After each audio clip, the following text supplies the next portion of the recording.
Hello guys, bersama lagi kita di dalam Alright Nopo Channel dalam segmen Suara Orang Kampung.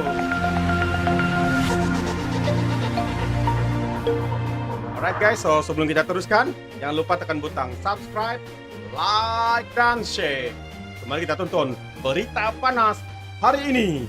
Oke guys, melalui pendedahan daripada mantan Ketua Polis Negara yang menyatakan berbagai pendedahan yang dilakukannya mengakibatkan ramai pemimpin kerajaan khususnya daripada Parti PAS dan Bersatu turut menyuarakan ketidakpuasan hati mereka dan menyoal tindakan yang dilakukan oleh mantan Ketua Polis Negara Abdul Hamid Bador. Jadi saudara dan saudari, mari kita ikuti berita seterusnya 5 hari bulan Mei 2021. Pendedahan Hamid tidak salah, kata peguam. Tindakan Tan Sri Abdul Hamid Bador yang mendedahkan campur tangan politik dalam polis di Raja Malaysia bukan kesalahan karena perkara berkenaan melalui saluran betul sebelum dibuat secara terbuka. Pengamal Undang-Undang Muhammad Hanif Kasri Abdullah berkata, langkah bekas Ketua Polis Negara itu membangkitkan perkara itu kepada Perdana Menteri Tan Sri Muhyiddin Yassin dan Ketua Setiausaha Negara Tan Sri Muhammad Zuki Ali terlebih dahulu secara jelas pendedahan tersebut dikemukakan menerusi proses yang sewajarnya agar tindakan segera dapat diambil. Menurut beliau, menjadi tanggungjawab Abdul Hamid sebagai orang nomor 1 PDRM untuk memperbetulkan keadaan sebelum bertambah lebih teruk.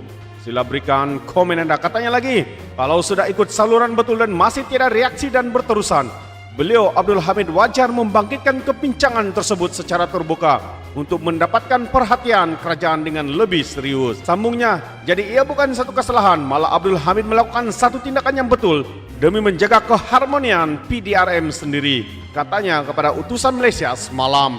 Kemarin Menteri di Jabatan Perdana Menteri, Parlimen dan Undang-Undang Datuk Seri Taqiyuddin Hassan mengingatkan kota-kota perkhidmatan supaya lebih berhati-hati apabila bercakap soal undang-undang. Kumpulan tersebut juga tidak boleh sewenang-wenangnya membuat tafsiran peruntukan perlembagaan mengikut emosi dan perasaan tidak puas hati.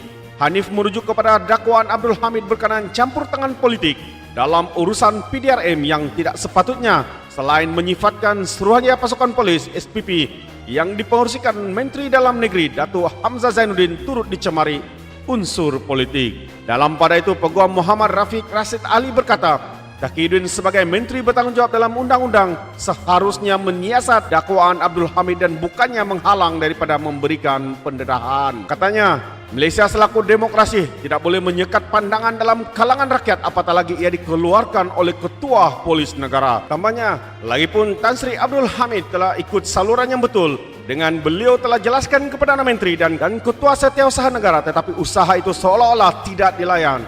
Beliau kemudiannya menjelaskan dalam sidang media terhadap situasi yang berbeza. Katanya sebagai Ketua Polis Negara, dia mempunyai tanggungjawab untuk menjernihkan keadaan.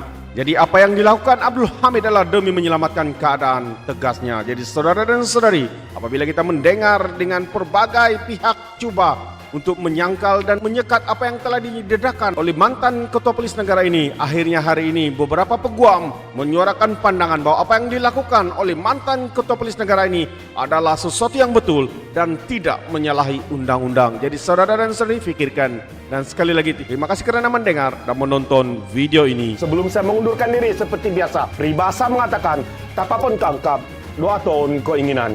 Sekian, bye-bye.